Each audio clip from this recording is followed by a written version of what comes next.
Well, I mean, it was the character of Claire was really, it was created by Colin and his co-writer, and they created an individual who has, like you said, at the beginning of this film, an enormous amount of responsibility. She runs the park. She runs Jurassic World, and she's there to protect the visitors and the dinosaurs, but above all, the bottom line. And so, in her quest for profit, she's really disconnected from her own humanity.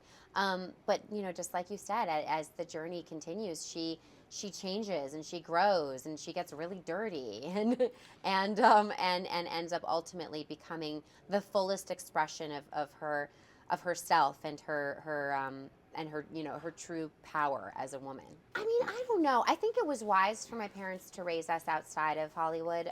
We were raised on the East Coast, but I've also met a lot of people who were raised in Los Angeles and who are kids of people who are well known, and they're super grounded. So while I think they made the right decision, I definitely don't want to like vilify this town, because I mean I'm raising my kids here now, and they're having a great childhood. It's a good place, right? I mean, I was just in Parenthood. It was a split second. I mean, something that's fun about that was that was the first movie that I got to be an extra in.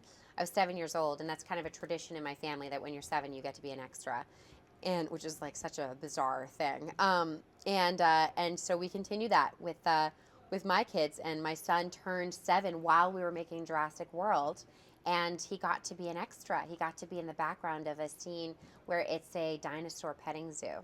And I mean, he had such a good time. You know what? When I think back on making this movie, the first thing that comes to mind isn't necessarily what was most difficult. I mean, what immediately comes to mind was just how much fun we all had. I mean, it was an awesome set, and we just had a blast. And Chris Pratt throws spontaneous dance parties, and I mean, there's nothing better than that. So yeah, I mean, of course there were there were acting challenges and there were physical challenges and all of that are inherent in any kind of a movie like this. But most of all, we had a really, really good time making this. I am very director centric, so it's because at the end of the day, it's it's a director's medium. Filmmaking is a director's medium, and maybe it's a slightly Freudian as well, considering my dad is a director.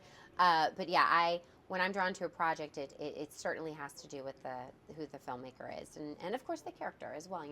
Do you connect with them? Do they go on a journey? Is there a new challenge that you might come across that can help you grow as a creative person? Well, yeah, working with M. Night Shyamalan, just like I have a career because of him. Truly, I was before that point. I was working in theater, and I had never done a movie, and he saw me in a play, and when I was 21 years old, and he offered me the part in The Village, which was insane to me that he didn't even ask me to audition. And I mean, it's because of his faith, and then also because of his support and his direction. I started getting the chance to be in films. No, because it's fun.